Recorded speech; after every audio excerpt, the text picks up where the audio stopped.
So one of the things I say when I'm talking to a lot of my clients and prospects is, listen, when you're working with most of these IT providers, they profit on your problems. Yeah. The more problems you have, the more money that they make.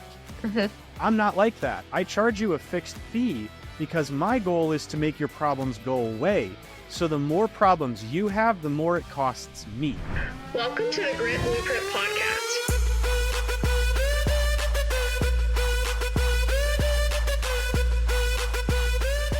I'm your host, Stephanie Couch. This podcast is about branding, building, and business. It also highlights the grit that it takes to be successful in business and in life. Let's get started. Welcome to the Grit Blueprint Podcast with Stephanie Couch. I am excited today to have my guest. His name is Ross Brouse. If you haven't seen him on LinkedIn, he is a LinkedIn infamous person that I met when I first started posting. Welcome to the podcast, Ross. Thank you. Thank you for having me. You've been trying to do this forever, right? I know. It's hard to coordinate, kind of like herding cats sometimes when you have two people that are busy. But we are here and we are making it happen today. So on a Friday afternoon, I'm excited to be here and talk and let the world kind of get to know you if they don't already. You have been in the managed service provider space for a long time now, and I want you to kind of just tell people who you are and what you do. And you have a tie to the construction industry, which is really cool. We didn't realize that when we first met, Right. but you definitely deal with people in our industry. So tell me who you are and how you got to where you are today. Yeah, sure. Wow, that's a big question. Where do I start? In 3 seconds or less. No, just I know, right? I'll try to make it as succinct as possible. I'm originally from the Midwest, though I live in the New York City area today. I've been in the New York City area since the late 90s. I came out here to pursue a career in film and television at New York University. And so I'm very into video production and audio production and things like that. After school, I decided that I wanted to have a family before I was the ripe old age of 65. I didn't want to start having kids at 65. So I wanted to do that while I was younger. And I thought, you know what, if I stay in film, I don't think I'm going to be able to do that. yeah. So I decided I'd go into computers. Yeah, for sure. I took a job doing web design, and that led me to web hosting. And the very first company that I built was a web hosting company in the early 2000s. And so that was, I quit my job. I went out and I just took some money that I had from my father-in-law, and I built this business. And wow, it was sure scary at first. Yeah. But one thing led to another, and one of the people I had met through my web hosting days is my now business partner. And so 2012, right after Superstorm Sandy had happened here, we decided that there was a huge opportunity to really work with clients in a very relationship-driven way. And that's when we decided to start what we call an MSP, a managed services provider, which really is just a glorified acronym for somebody who does IT support and IT cybersecurity and things like that. So that is when Continuous Networks, our business today, was born, and it has been growing and growing ever since. Yeah. And you have this cool model where people can have this big support team without having to pay 20 people in their department.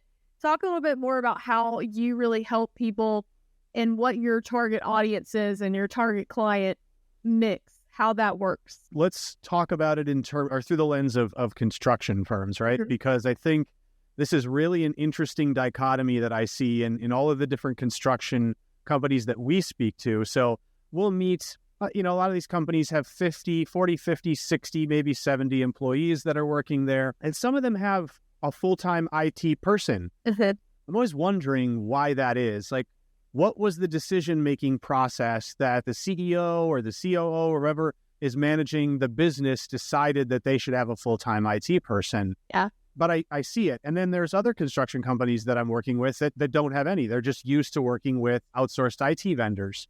And so I really find it interesting to see, I'm always wondering what the decision-making process is there. So we work with both of these different types of firms. And really the mentality, I think, between them is just a little bit different. Generally speaking, the people who have never hired an IT manager, they really want that IT vendor to do everything for them. Like they want them to handle all of the support requests from their end users. They want them to deal with all of their security. They want them to manage all of their, infrastructure, their internet service provider, all of those things. They want them to take care of it. Whereas some people believe that it's really important to have somebody there in your office all of the time. Now, not to say that this isn't okay, because I work with a lot of companies that actually have that type of model. But I always wonder, like, who is this person that is taking this job, and how do they handle it? Because it's not a one-person job. No. It's not a one-person job. Like, if you look at a company that's got 300, 500, 1,000 employees, now maybe they've built an IT department that's got 6 people, 8 people, 10 people that are working full-time, whose sole job it is just to manage IT. And so you've got this one person who only does a couple of things, because IT is huge. It's like saying you want a doctor on staff. Well, you can hire a general practitioner, but if you have a heart problem, they're not going to be able to do open heart surgery. That's a great analogy, because people don't think of tech that way. They think if you're tech savvy, like, you should be able to do everything under the sun and not have any question. I think it's the same thing with marketing. People don't realize the specialty of marketing, same way like social media and website and SEO and all these different things. There's just a lot of specialties within that. Yeah, for sure. I mean, like I always say, you wouldn't hire your proctologist to do brain surgery on you. Hopefully not. Sometimes I think with you talk about hiring people inside the organization, it's because they're so tired of people complaining about not having someone right when they need to be told, like, this isn't working, fix it. Yeah. That's not always as simple as it sounds, but to have someone in, at least to feel like someone's there they can talk to, I think it's helpful for them. Yep. But you guys are really coordinating with those people, like you said, whether they're in-house or it's just running through their staff. What does that look like? I mean, what kind of offering? Is it a retainer where you just pay a certain amount and then you guys fix everything, all the way down to, like, if the cybersecurity is the only thing you need, you do that? How does that work? We really work in 2 capacities. One is called fully managed, where we do all of the IT. One is called co-managed, where we work with people who are already part of IT inside of the organization. So in the fully managed, they hire us on a monthly retainer that provides them with a certain level of services. It's usually all of your support requests. It's usually all of your asset management. It's all of your patching, patching all of your systems to make sure they're secure. It's monitoring all of those systems. It's backing up all of those systems. And then usually spending time with the company on a quarterly basis to understand what their goals are, what they really want, so that we can help them achieve it. I mean, then the co-managed side isn't much different. The big difference there is we really don't support the end user when that person is there, because like you said, generally speaking, they have that person on site because they are worried that they're going to have to wait, and they don't want to wait on somebody who they feel like doesn't care about their business to get those types of support requests responded to. They've never worked with my company, and so they don't understand it. Sure. Because if they did, they wouldn't have that problem. That's really what it is. And so we help that person fill in all the other gaps. They're that general practitioner, and we bring in all those other specialties that they need to really take care of the IT environment properly. Yeah, I really love this model. My husband, Ben, actually worked for a managed service provider about 5 years ago for a little while, and it helped me understand what really is available out there. And there's a lot of IT people, a lot of cybersecurity people. What really differentiates you and your company and the service that you're providing from everyone else? I mean, I know you guys are different in a lot of ways. What is that competitive edge that you have? Yeah, I love that question. It's a question that everybody loves to ask, and it really brings me back to my core purpose, the reason why I do this work, why it's so important to me. My big belief that I think most people don't agree with out there is that IT has been getting done wrong for the past 40 years. They've just been doing it completely wrong, and it's the fault of the people who are in my industry for setting this expectation with business owners and leaders about the way IT support is supposed to work. So one of the things I say when I'm talking to a lot of my clients and prospects is, listen, when you're working with most of these IT providers, they profit on your problems. Yeah. The more problems you have, the more money that they make. I'm not like that. I charge you a fixed fee because my goal is to make your problems go away. So the more problems you have, the more it costs me. Yep. And therefore, I'm motivated to make your problems go away. So when you're having fewer problems, that's a sign that the money you're spending with me is actually being very well spent, because we took the time to really look into why these things were happening. We worked with you. We focused on those solutions to take away those pains that maybe you didn't even realize you were experiencing. And so that's a big differentiator that we have. The other big thing that we do that I think most other people that do what we do not is we really don't, we kind of equate this to something I'll put it to this way. We have this metaphor that we use in our company of a taco. So we talk about tacos all the time because a taco really has... We have Taco Tuesday, right? Every week. Of course we have Taco Tuesday. I just want to make sure. Tacos is like, it's just in our blood and everything that we do. But I love talking about tacos because I think most people love them. I think most people just enjoy eating tacos. I remember as a kid, I always loved taco night. Me too. It's a fun way to communicate and everybody understands it. And so when you think about a taco, there's really 5 key ingredients. You got your tortilla, you got your protein, you got your cheese, you got your vegetables or your lettuce, and you got your sauce. Yeah. That's what really puts a great taco together. Now, the way most IT companies offer their service is they give you a tortilla, they slap some chicken in there, they put a little bit of cheese on it, they hand it to you, and they say, here, eat it. And I just think that's wrong. I think that's completely wrong. I think that you should be able to decide what it is you want. You should communicate to the people who are going to help you with your IT about what it is you want to achieve. For example, I started working with a construction company back in November. They remodel a bath and kitchen. Okay. And so one of the things that they said to me is they're kind of their chief operating officer. She calls herself the controller. She was really struggling with some of the previous vendors that they had worked with because she was spending 15% of her day working on IT-related issues. And I said, well, but why is that a problem? And she said, well, first of all, it's not my job. And I said, okay, well, that's a good reason. And then I looked at the CEO and I said, well, why do you think it's a problem? And he said, well, because I need her to work on other things. Yeah. I need her focused on other lines of business that we have. I need her to focus on other initiatives that we have. I need her to focus on process. These are the things that are holding our business back from growing. And I said, okay, perfect. So in a perfect world, like what would this look like? How much time would you actually spend on IT? And she says, well, I'd love to reduce it by 5%, but I'd love to reduce it even more than that. Could we get it down to 5% from 15? And I said, here's the deal I'll make you. Within 6 months, I'm going to promise you that we're going to get you from 15% of your day on IT down to 5. And if we can't do that, then don't pay me. Wow. And she said, okay, great. Fantastic. I'm part of our onboarding process. We sit down after about 3 months, 2.5 months in, and we do this meeting. We call it our quarterly business review. And we sit down and we show them all the things that we've been finding, all the things that we've been doing, and all the changes that we've made based upon the pains and the wants that they've shared with us. So in this particular situation, she said, you've already brought me below 5. It's only been 3 months and we're already below 5%. I am got so much more free time. Like this is an entirely different situation than what I'm used to. And I love it because what she told me is I want a steak taco. I want this type of cheese. I want my tortilla made this way. I want those types of vegetables. And I'd like this type of sauce. And I said, sure, I'll make that for you because that's what you want and that's what you deserve. And that's just not how IT gets provided to most companies today. No, and I think that bespoke, really crafted method and the expectation being set up front, which I think a lot of us in business, we forget that part. We give a lot of information and we overwhelm people with what could happen. And we forget to ask them what even is important to them. I ask this a lot. What does success look like to you? And that's basically what you're saying. You're asking them how they want it and then say, okay, I'm going to customize, which is more expensive on the front end, takes more time, but it actually works so much better in the end because they're going to get something they care about. Yep.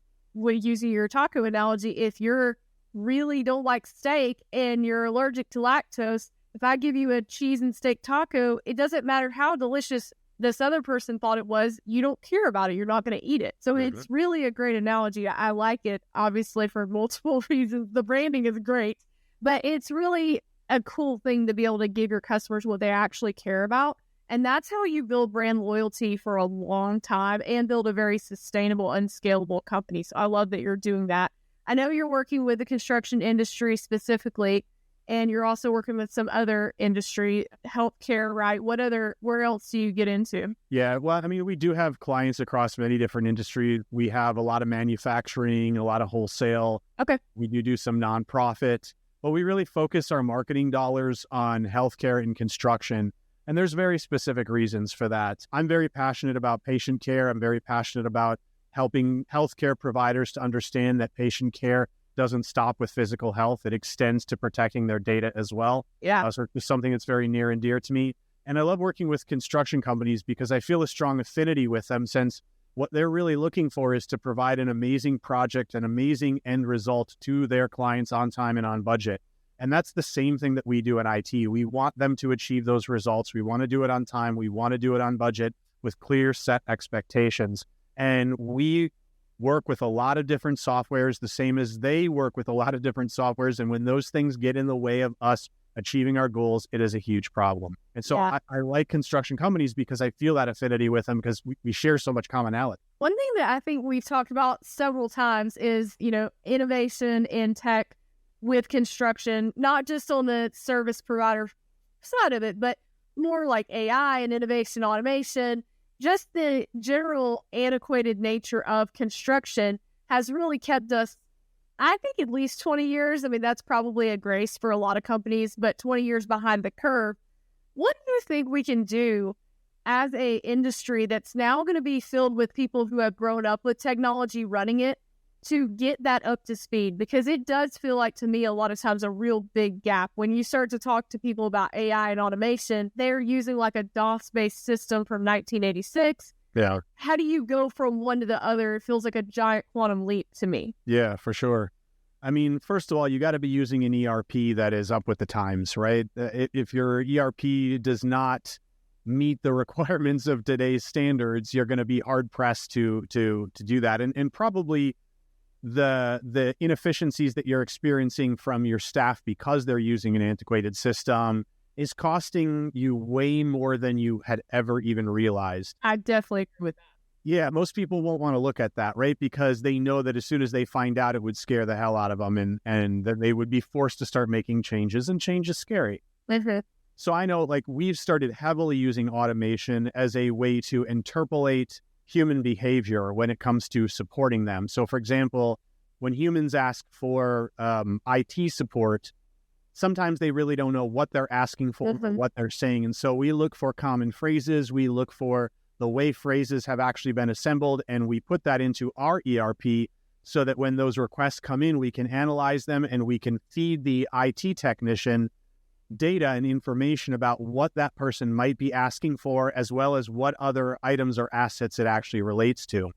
So I think there's a huge opportunity in construction from a materials costing perspective and assembling what you need for a project, to use AI to help you to gain that information and figure that out. I mean, if you just literally sat down with ChatGPT today and talked about the materials you were looking for, if you wanted to, overhaul a kitchen and say, well, I'm looking for this, I'm looking for that. What's the best way to find it? Where should I look? Who's got the best prices?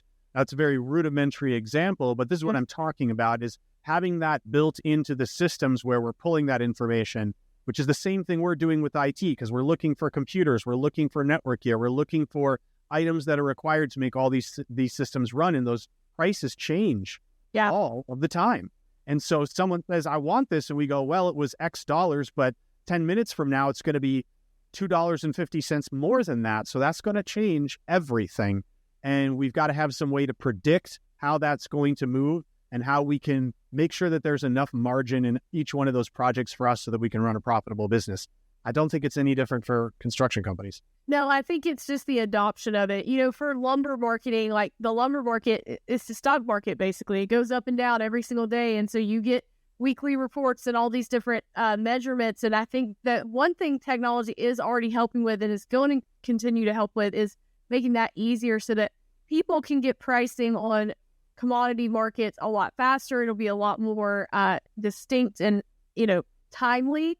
And then also some of the ordering and project management stuff, like you talked about, already coming out with great softwares. The ERPs, to me, need to be better in the industry. A lot of these, they're just really not great.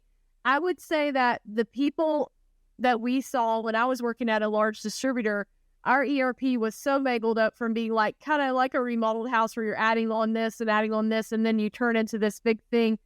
It's not built for exactly what it needed to be built for, but we made it work.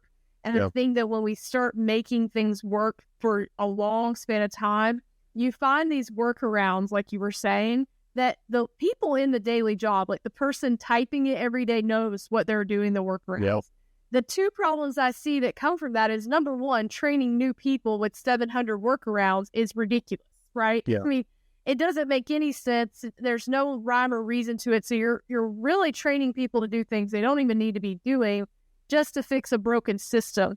And then secondarily, the higher up in the group think of the executive teams most of the time have no clue the dollars and cents that are being wasted on time doing these workarounds. So when you start to show these things, and if you had a CEO sitting next to an inside salesperson doing, 20 minutes worth of workarounds on one order 10 times a day, they'd probably fix it a lot quicker. They just don't realize it. And it's because big picture thinkers don't have time to be thinking about how many keys you push to get to a screen. But we have to start looking at it that way, because labor is a huge issue. All of these pay scales have gone up. We can't even get people to fill them. So how do you fix the issue? You have a technology-driven generation coming in to change the industry and take over a lot of these jobs. And then you have new tech every day. We have to start prioritizing this. So the people who do this now, I truly believe, and we've talked about this, the companies that go all in on tech today will be the ones that rule the next 10 to 20 years. 100%. That's going to fix the problems with labor and all of those things that we can't fix any other way. Right. Then they're just going to be so far ahead. And there are a lot of big companies working on this, but I believe it may actually be some of the small companies that are nimble enough to really get in on this and try it and not scared. They're going to be the ones that really come out on top, in my opinion. Yep. Oh, 100%. And I think it's tough, especially for a lot of the companies that are owned by people that are in their 60s and 70s. They're not accustomed to these types of things. They didn't grow up with this type of technology. And hopefully in those types of situations, there are younger family members who are really in tune with what's actually happening there, because yes, they're going to be left behind. You can't compete with, first of all, I want to be careful about how I say this, because I don't want to say a human can't compete with a machine. You can't compete with another human that is leveraging AI properly. You cannot. They are going to run circles around you. And the people who are learning how to use it effectively are able to generate margins beyond your comprehension, which means they can charge less. And you'll be left sitting there going, how are they able to do it at that price? Well, because they did it with half the staff.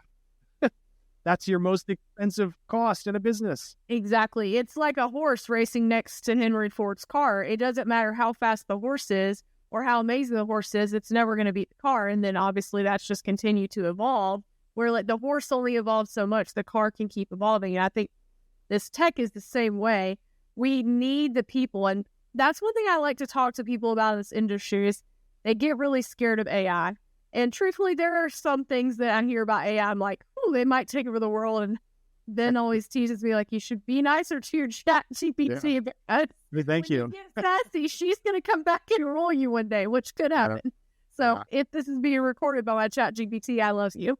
But truly, people shouldn't be scared of being replaced by AI. They should be worried about partnering with AI to make their own skills smarter.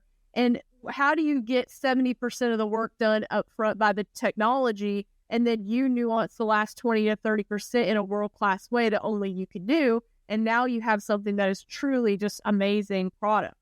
Yep. Copywriting is that way. Any kind of process can be that way. So that's the thing I would tell people in this construction industry is don't be scared to use it, that it's going to replace you. Be scared of the person, like you said, that is using it that will replace you, because that's a real deal. You might be making a lot of money to do a lot of things, and someone that comes in that maybe doesn't have the experiences uses the technology a way that they can replace you. So that's the cool part that I think people have a ground floor opportunity right now to really capitalize on this. So I would definitely say look into it. What tools, just from a perspective of AI, from automation, what tools would you say that you see could help people in the construction industry, whether it's a person or a company that you might throw out there other than ChatGPT, which I think most people have at least heard of? Yeah. Well, we use a tool and primarily it's been focused on the IT industry, but we're working on ways right now where we can build this tool into healthcare and construction companies once we get a better understanding of what their processes are. So what are the things that really create bottlenecks for them using a lot of those workarounds, like you said. So we use a tool called Roost. And Roost is an advanced AI platform that is doing all that. It analyzes all that data that comes into our ERP and prompts the humans that we have to behave or act or respond in a more specific way. I would still say in the grand scheme of things, we're very much in the infancy of all of this. So I don't want to set the expectation that people are going to be able to go out there and all of a sudden do all these things and hire half the staff that they have today. Yeah. It's not going to happen, at least not in the next 12 to 24 months. But now's the time to get familiar with what these technologies are and start to use them. So Roost is one that we use a lot of. There's also a one that I'm using.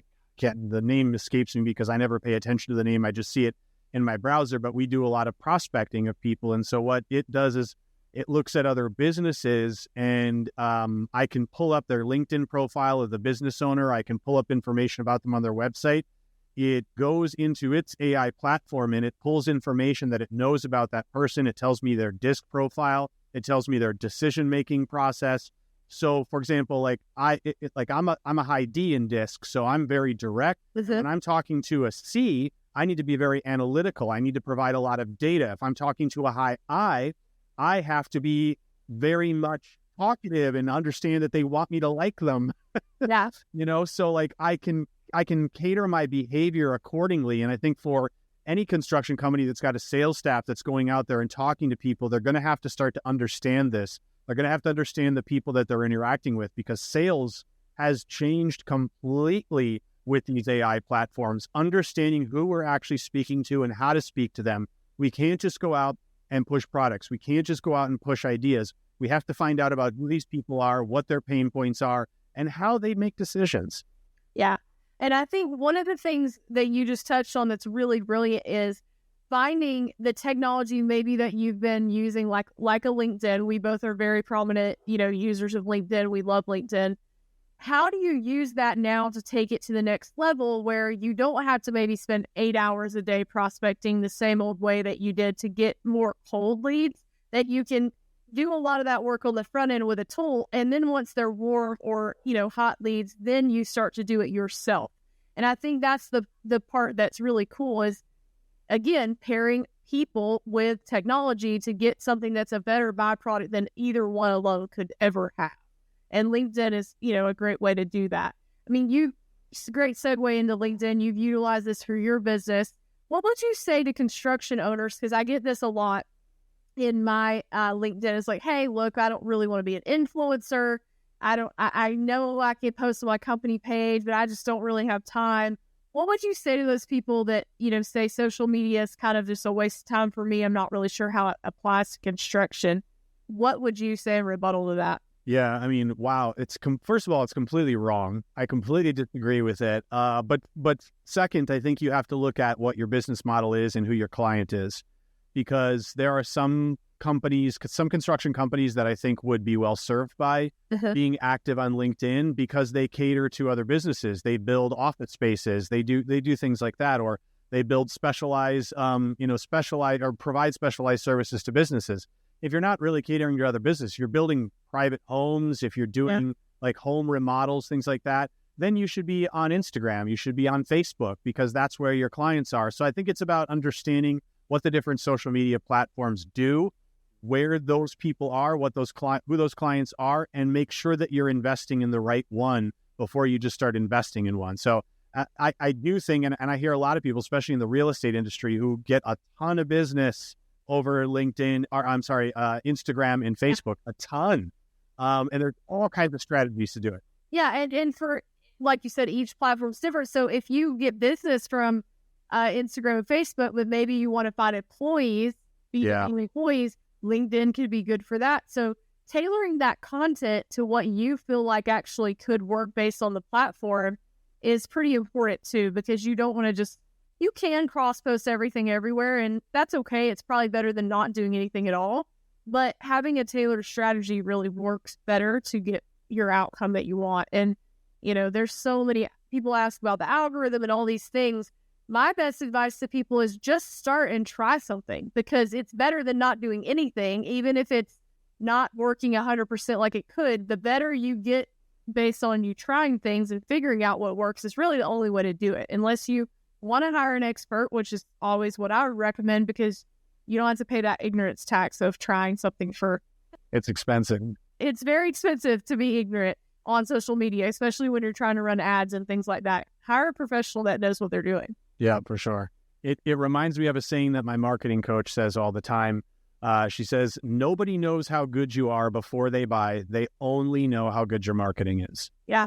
That applies to really every business. If you're looking for new clients, if you're looking for new projects, if you want to grow your business, why would anybody buy from you? Why would they spend tens, hundreds of thousands, millions of dollars with your firm to do this work when they don't know how good you are? But if you position yourself the right way from a marketing perspective, you're able to show off your work, you're able to show client testimonials, you're out there, you're visible, your people know your name, then they're going to be more apt to buy from you. And that's what social media does. Absolutely. And there's such a big reach, because if you're a company that's nationwide, it's very hard to do that word of mouth marketing everywhere. And, salespeople are expensive and they do work, but you want to warm that audience up before you get them to those super expensive salespeople, no matter really what you're selling. But inbound is always the best type of lead, in my opinion, and somebody that's already knows who you are. Like you said, how do you know if you don't know that person? They might be the best builder or the best building supply, best glazer you've ever met. And if you're not there and don't know them face to face, you never know they existed. Yep. And just like with you, I would never know you existed if I had not have met you on LinkedIn. Like, the likelihood of us, we might have met at a conference eventually, but the likelihood of us meeting and me knowing what you're doing, and that you now service the construction industry, which I didn't even know when we first met. We met on LinkedIn. So it's really cool how that works. And I think people sleep on that a little bit, because it is sort of a relationship building, handshake deal type industry still, but it is very quickly changing. And the people, again, that use this type of thing will be on the top in 5 to 10 years when it's a non-starter, just like the internet. Like, we're not going to use that. We don't need a website, blah, blah, blah. Yeah. Tell Home Depot and Lowe's that now. Yeah. I don't know what percentage of their sales are online, but it's a very steep amount, I guarantee you. The best time to plant a tree. I wish I'd planted some more trees 20 years ago for me, but again, the same thing is for personal branding. People that, okay, I don't have a business, I don't really care, I'm not going to run ads. Start building your brand now, because you don't need to wait until you need another job or until you want to start a business to showcase who you are and what you're about. Build your brand now, show people who you are, and then when you actually need it, you've already got 2, 3, 4, 5 years of posts that everyone does know who you are. So when you announce something new, they're like, oh, I know this person. I know Ross. He's cool. Whatever he's selling, I'll buy it, Yeah, it's awesome. Exactly right. Well, you've been running a business for a long time now, and I am an entrepreneur about 2 years in now, and I know there's been ups and downs in every business I've ever heard of, and you've probably had lots of them yourself, challenges and all of those things. What critical lessons have you learned that you would give to a young entrepreneur starting out, maybe early in a startup or even into some of the acquisitions and things where you're growing? What advice would you give those people? Well, first of all, the thing about going into business for yourself is kind of like having children. When you have children, it always seems like, wow, this is so hard. How do I take care of this little baby? I've got to feed them. They're so delicate. I got to care for them. Like, I'm worried that something bad's going to happen. Like, what if I drop them? Like, all these horrible thoughts go through your mind, and you're trying to protect this other life, right?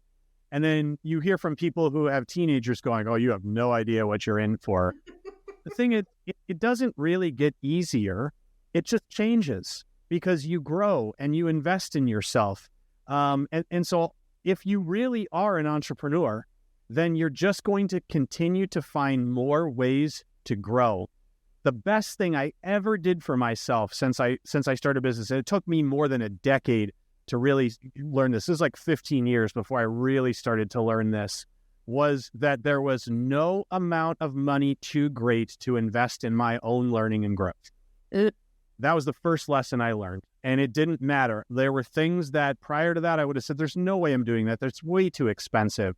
It was $5,000. It was $10,000. It was $15,000. And then I just found myself going, yes, here's my credit card. Yes, here's my credit card. Yes, here's my credit card. And I was gaining this. Not everything was worthwhile. I knew that I had to have some bad experiences, but overall, I was learning so much more. The second lesson I learned is that I wasn't good enough to just do that for me. I needed to start to do it for my A players, for my force multipliers in my business. I needed to give them the type of experiences and the opportunities that I was getting for learning and growth. That was huge for me, was learning that. And then third, I would say, if you want to build a strong culture in your company where people really enjoy showing up every day, they enjoy the work that they do, and they follow you, then you really have to build a strong core purpose for your company, and you really have to have a strong value system that you live and die by. Every decision you make comes back to that value system. You've got to document it, and you've got to talk about it every single day so that there isn't a person in your organization that couldn't recite your core values, that couldn't recite your purpose, that couldn't tell you why you do what you do. Because when you have that kind of culture, that's when your business starts really growing.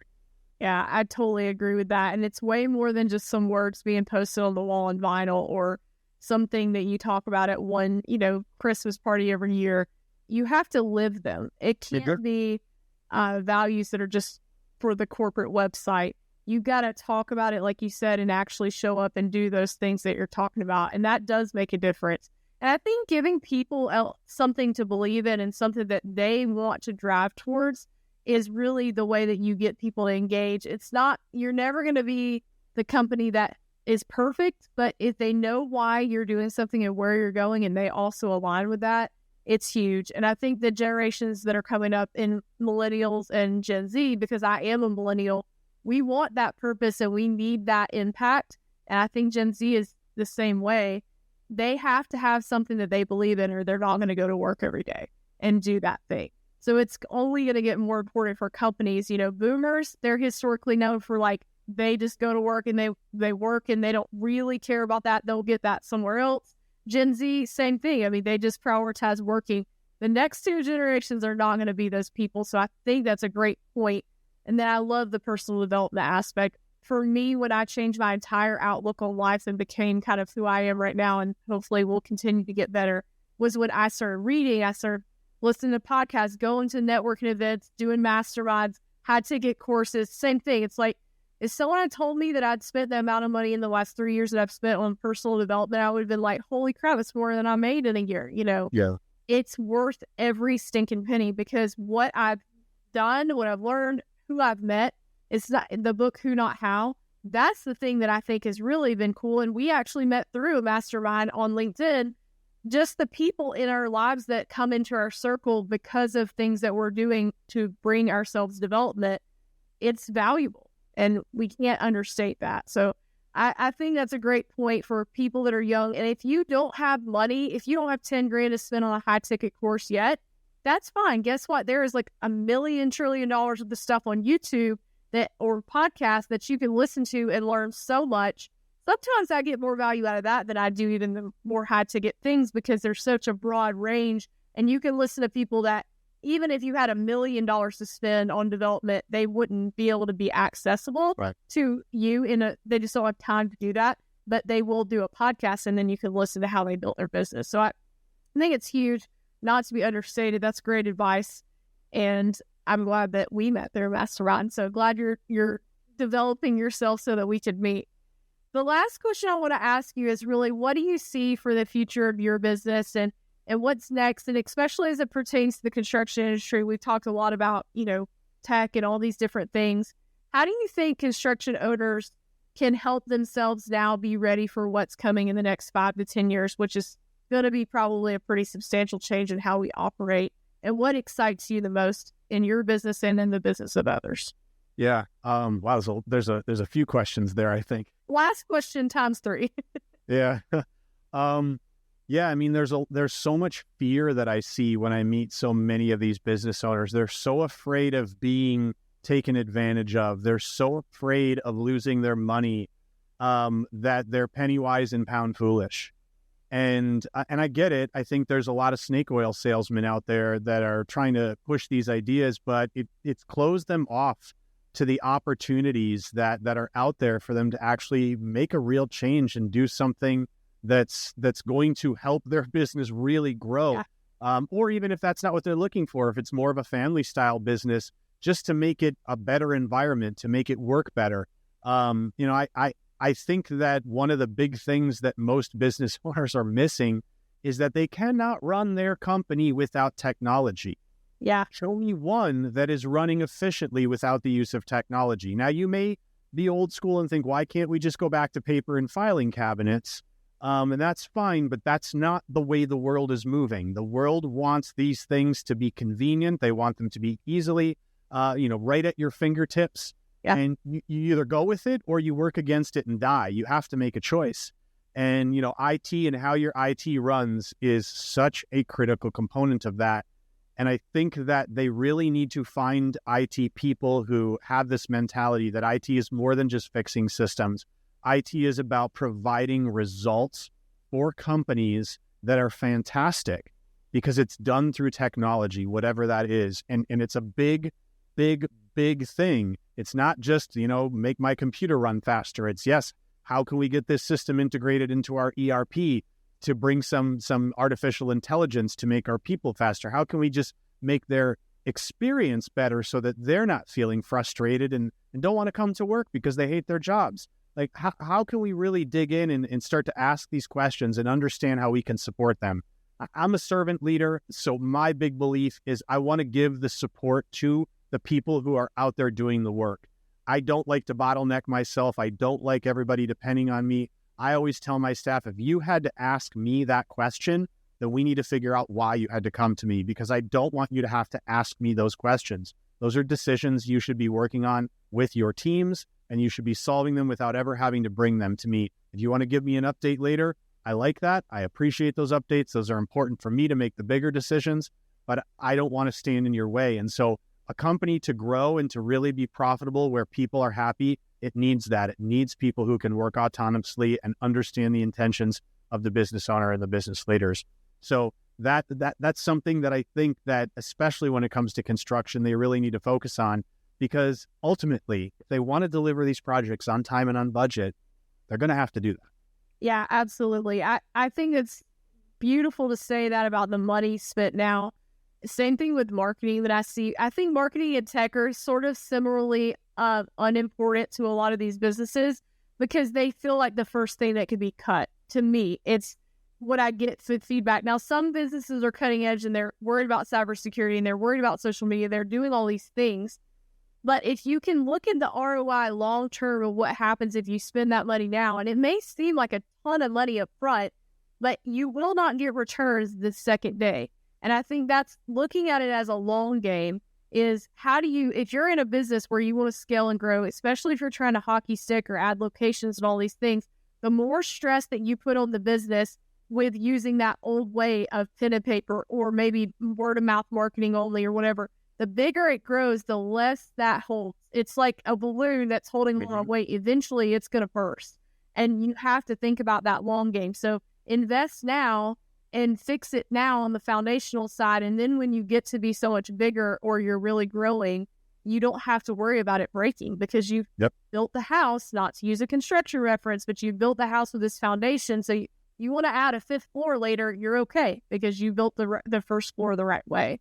So I think tech is coming even more than it's ever come before, but cybersecurity and all these things, people don't think about it until you go to your computer and you can't receive an order because someone's hacked in or, whatever malware, whatever's happened.